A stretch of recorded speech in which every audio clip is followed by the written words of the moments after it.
নমস্কার দিদিভাই দাদাভাইরা, সাধনার রান্নাঘরে তোমাদের সবাইকে স্বাগত। আজকে আমি বক ফুলের বড়া ভেজে তোমাদের সঙ্গে শেয়ার করব। আর এখানে কুচি টাটকা বক ফুল নিয়েছি, আর এই বক ফুলগুলোকে কীভাবে বেছে নিতে হয় সেটাও তোমাদের সঙ্গে শেয়ার করব। দিদিভাই দাদাভাইরা, একটা করে বক ফুল নেব আর এখন বেছে নেব। ভিতরে যে শীষ একটা অংশ থাকে সেটাকে আমি ফেলে দেব। এই দেখো, এইভাবে বাছতে হবে, এটাকে ফেলে দিতে হবে। এইভাবে আমি ফুলগুলোকে বেছে নেব। আবারও আরেকটা বক ফুল নেব, ভিতরের শীষটাকে ছাড়িয়ে নেব এইভাবে।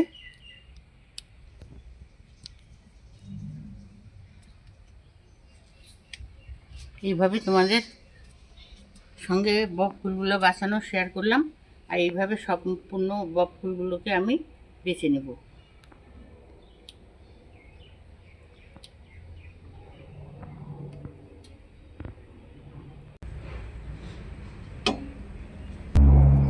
বক ফুল বাছতে কিন্তু খুব একটা ঝামেলা লাগে না।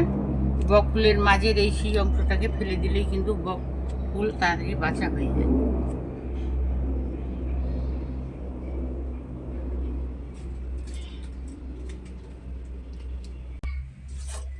এই দেখো, বক ফুলের শীষগুলোকে ফেলে দিব, আর বক ফুলগুলোকে এখন ধুয়ে নেব।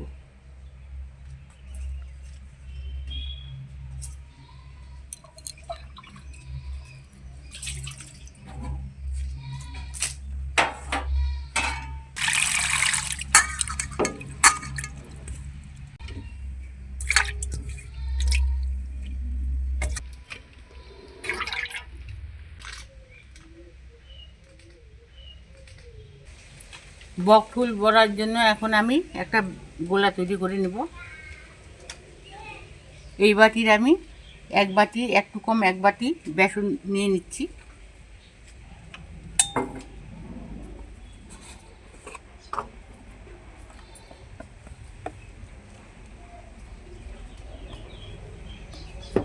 ওই বাটি মেপেই যতটা আমি বেসন দিয়েছি ততটাই আমি চালের গুঁড়ো দিয়ে দেব।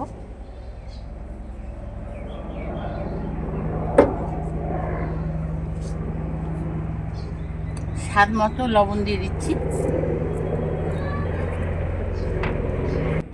বড় চামচের হাফ চামচ হলুদের গুঁড়ো দিয়ে দিচ্ছি। হাফ চামচ লাল লঙ্কার গুঁড়ো,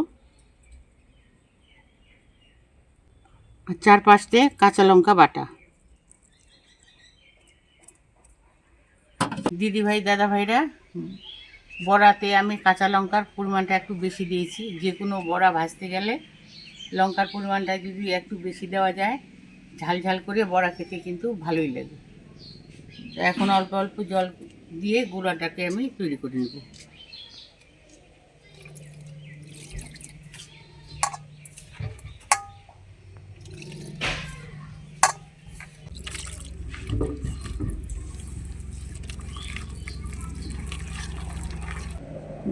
ব্যাটারের ঘনত্বটা আমি এরকম রেখেছি, না ঘন না পাতলা।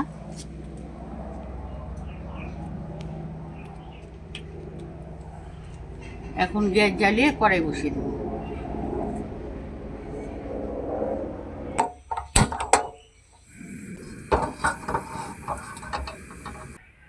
কড়াইটাকে গরম করে নিয়েছি, এখন দিয়ে দিব সাদা তেল। আর সাদা তেল দিয়েই আমি বক ফুলের বড়াগুলোকে ভেজে নেব।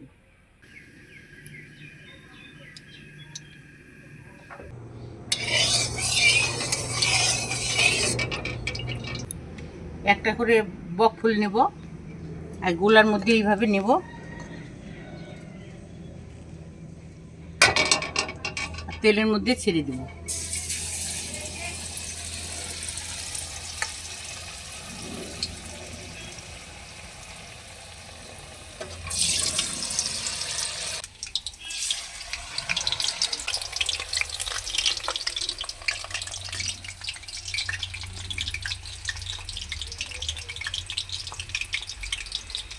আবারও একটা ছেড়ে দিচ্ছি।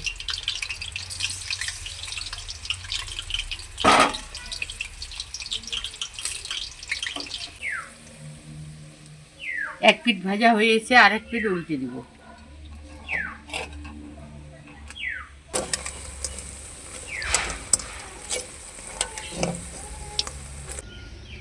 উল্টে পাল্টে বকফুলের বড়াগুলোকে ভেজে নিলাম, এখন তুলে নেব।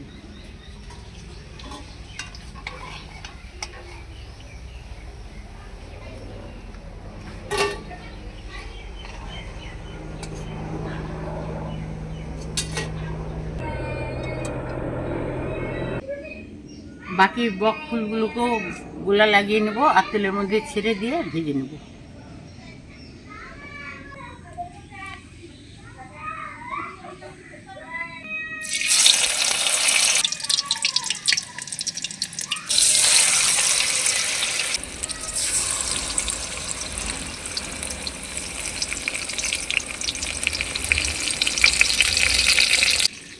কিছুক্ষণ পর বকফুলগুলোকে উল্টে দেবো।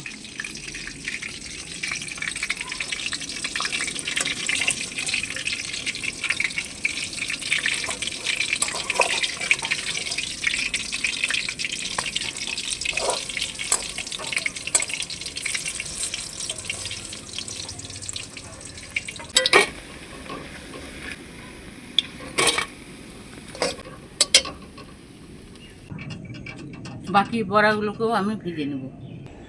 অর্ধেক বড়া ভাজা হয়ে গেছে, আর বাকি ফুলগুলোকে একই রকম করে আমি ভেজে নেব।